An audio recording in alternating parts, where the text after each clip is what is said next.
Assalamualaikum warahmatullahi wabarakatuh. Di sini saya dan teman-teman akan mempresentasikan hasil dari kerja kelompok kami. Di sini saya tidak sendirian, saya ada teman saya. Yang pertama itu ada Mas Davin Kurnia Yusuf dengan NIM 05. Kemudian ada Mbak Mela Jenny Sevantia dari NIM 06. Terus Mbak Fiska Aulia NIM 08. Dediana Hapsari NIM 15. Patatin Usna NIM 18. Rifki Aska Maulani, saya sendiri NIM 20.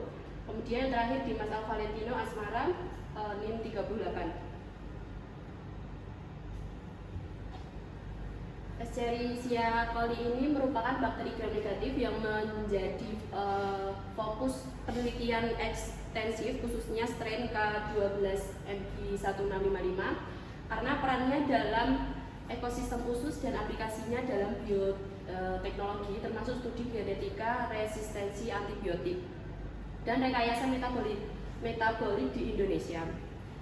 Pemanfaatan bioinformatika dengan alat seperti BLAST untuk identifikasi homologi gen dan mega untuk analisis filogenetik memungkinkan eksplorasi genom dan potensi metabolit sekunder secara efisien tanpa eksperimen laboratorium yang kompleks.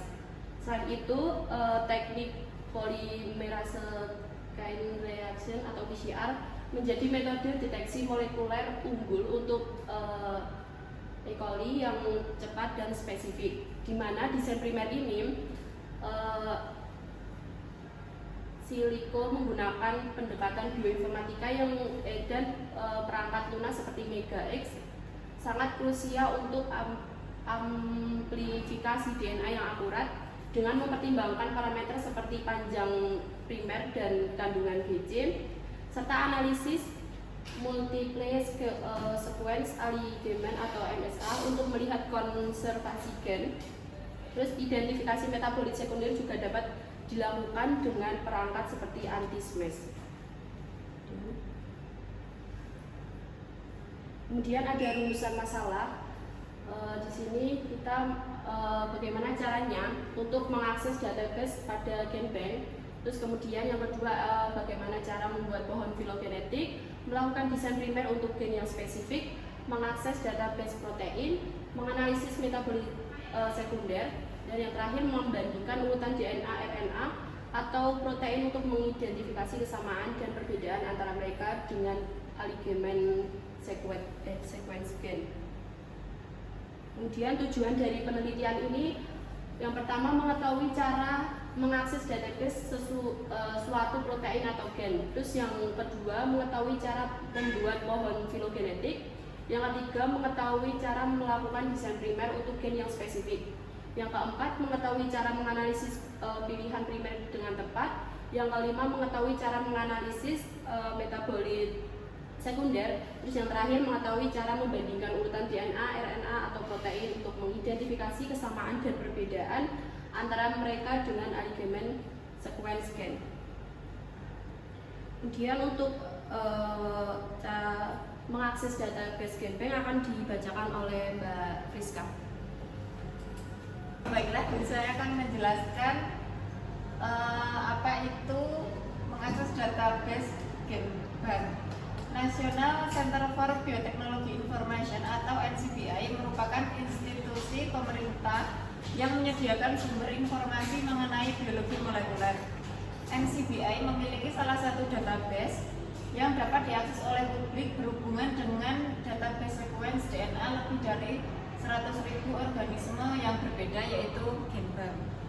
Baiklah, hasil yang diperoleh menunjukkan data genom lengkap Escherichia coli strain K12 substrat MG1665 dari database NCBI. Genom ini memiliki panjang 4.641.652 pasangan basa dalam bentuk DNA sirkular dengan kode aksesi NC000913.3. Data yang tersedia mencakup seluruh sekuens nukleotida dalam format FASTA beserta informasi taksonomi lengkap, mulai dari tingkat bakteri hingga genus Escherichia. Selain itu, terdapat metadata penting seperti tanggal pembaruan, yaitu pembaruan terakhir pada tanggal 9 Maret 2022, referensi peneliti yang terlibat, dan berbagai opsi untuk mengakses data lebih lanjut. File FASTA yang di-download dapat langsung digunakan untuk analisis bioinformatika, untuk seperti alignment sequence, pencarian gen homolog menggunakan BLAST atau konstruksi pohon filogenetik. Saya kembalikan ke moderator. Kemudian untuk membuat pohon filogenetik akan dibacakan oleh Mas Valen. Ya, terima kasih untuk semuanya. Nah, saat ini saya akan menjelaskan tentang membuat pohon filogenetik. Pohon filogenetik adalah representasi grafis yang menggambarkan hubungan evolusioner data antar organisme atau gen berdasarkan kesamaan karakteristiknya. Semisal adalah sekuens DNA, protein, atau morfologinya. Nah, pohon ini terdiri dari node atau titik percabangan yang menunjukkan nenek moyang bersama, dan branch, yaitu garis yang menunjukkan divergensi evolusi ya. Ya, analisis filogenetik dalam bioinformatika sering menggunakan metode seperti maximum likelihood shading atau Bayesian inference untuk merekonstruksi pohon dari data molekuler. Ya, di sini ada 3 cabang, yaitu dari yang pertama itu ada NC 00013.3, yang mana itu adalah data utama kita. Yang kedua adalah CP 26346.1, yang mana itu adalah Escherichia coli strain 7FA, kromosom komplit genom, yang itu adalah dalam satu percabangan yang sama. Yang kedua adalah ada CP 138.397.1, yang mana itu adalah Escherichia coli strain 81 EVA, kromosom komplit, yang mana itu masih dalam satu cabang besar namun berbeda jalur. Nah, yang selanjutnya ada CP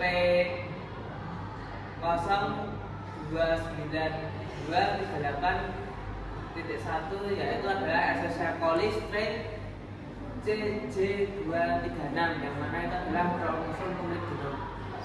Ya, itu masih satu yang sebelumnya namun beda dengan yang utama tadi. Nah, setelah itu ada CP 1396771, yaitu Escherichia coli strain TP6 strip 1, kromosom komplit. Dan yang terakhir adalah AP 027454 Escherichia coli strain K strip 12 substrat MG1655 D33B DNA komplit. Kemudian untuk melakukan desain primer akan dibacakan oleh David. Baik, desain primer adalah langkah awal dalam amplifikasi dan analisis segmen DNA. Dalam proses PCR, desain primer sangat krusial karena primer tersebut akan melekat pada DNA template dan mengamplifikasi sekuen target. Sepasang primer oligonukleotida, yaitu primer forward dan reverse, akan berikatan dengan DNA target selama proses annealing.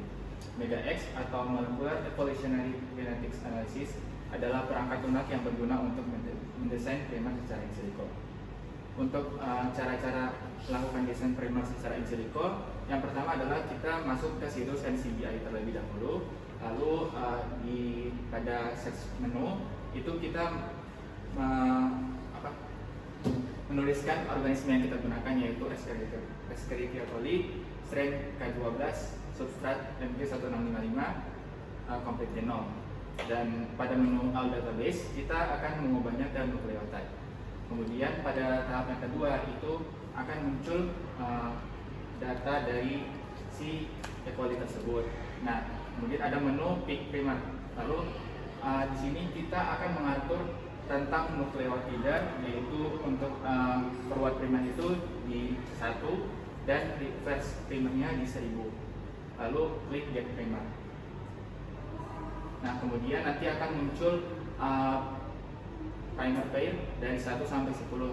Di sini ketentuannya yaitu kita harus memilih self-trait complementarity yang mendekati 0 atau dia harus 0, dan self-complementarity yaitu 0 atau mendekati 0. Namun kalau lebih dari 5 masih bisa ditoleransi. Di sini kita memilih primer pair 6 dengan self-trait complementarity yaitu 0 dan self-complementarity 5. Kemudian kita akan ketik ke situs ID-TDNA, lalu di menu tools kita akan memilih oligo analyzer tool. Kemudian primer forward dari primer pair 6 kita copy, lalu kita paste ke oligo analyzer tool, dan kita akan mencek analisisnya. Kemudian akan tampil hasilnya seperti berikut. Kemudian selanjutnya kita akan menganalisis self dimernya untuk menghitung jumlahnya. Di sini kita mendapatkan jumlah sebanyak 10. Kemudian yang terakhir kita akan menganalisis hairpin dari primer pair 6 dengan cara mengklik hairpin. Di sini muncul sebanyak 6 hairpin. Hasil yang kita peroleh dari primer pair 6 ini yaitu dengan panjang sekuensinya dari primer forward itu 20, dan itu memenuhi dari kriteria desain primer yang baik. Kemudian untuk kandungan GC-nya itu di angka 55%, dan itu juga memenuhi di rentang 50-60% untuk desain primer yang baik. Kemudian untuk temperatur annealing itu 64 derajat Celcius, memenuhi juga. Untuk berat molekulnya itu 6084 gram per mol, dan jumlah sel dimernya itu sebanyak 10. Kemudian cara mengakses multi-plane alignment akan dibacakan oleh Mbak Valia. Baik, di sini saya akan menjelaskan tentang mengakses multiple alignment. Multiple sequence alignment adalah proses menyusun 3 atau lebih sequence biologis, DNA, RNA, dan atau protein untuk mengidentifikasi kesamaan yang mencerminkan hubungan evolusioner, struktural atau fungsional. Salah satu tools populer untuk melakukan MSA adalah Multitalin, sebuah program berbasis web yang dikembangkan untuk menyelaraskan beberapa sequence dengan efisiensi tinggi dan ditampilkan yang mudah dipahami. Multitalin menyajikan hasil alignment dalam format visual dengan kode warna yang menunjukkan tingkat konservasi sequence. Hasil multitalin ditampilkan dengan warna merah yaitu dengan kesamaan tinggi, warna biru yaitu dengan kemiripan rendah, dan warna hitam yaitu netral.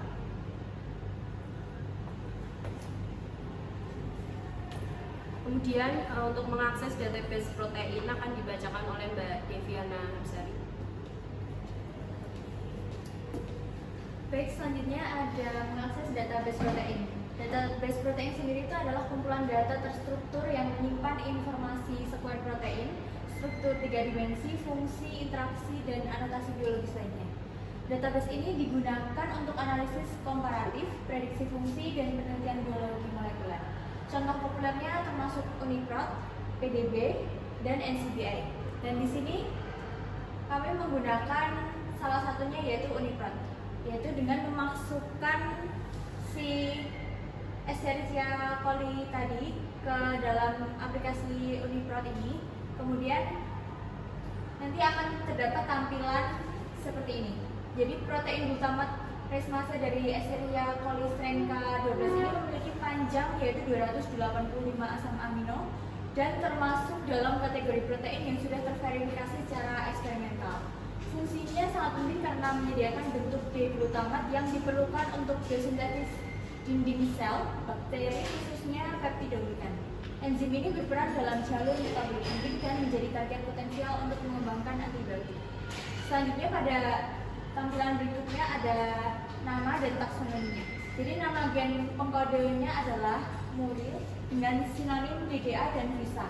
Nama enzim ini sesuai dengan klasifikasi enzim adalah EC5113 yang berarti termasuk dalam golongan remasa yang mengubah L-glutamat menjadi D-glutamat. Organisme asalnya adalah Escherichia coli strain K12 yang sering digunakan sebagai model dalam penelitian genetik dan molekuler karena stabilitas dan kelengkapan datanya.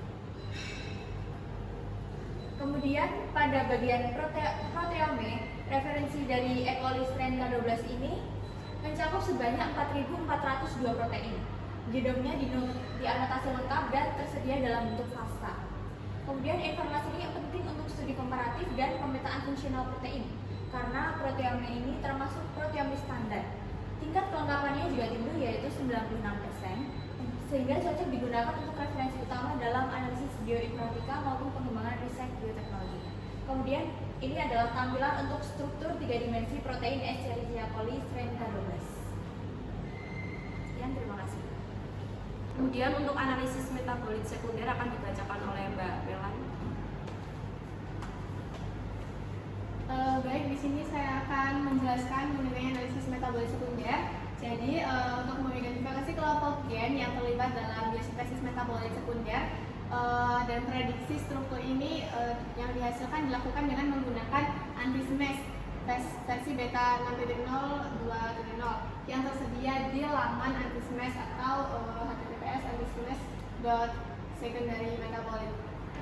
Untuk mengakses metabolit sekunder ini, caranya adalah dengan membuka web dari anti-SMAS tersebut, kemudian dimasukkan akun email dan juga dimasukkan accessor number ataupun file FASTA yang akan dicari dari mikroorganismenya. Di sini kita menggunakan Escherichia coli, kemudian nanti bisa dipilih untuk formatnya itu dipilih semuanya dan kemudian nanti bisa di submit. Nantinya akan muncul informasinya seperti di bawah ini.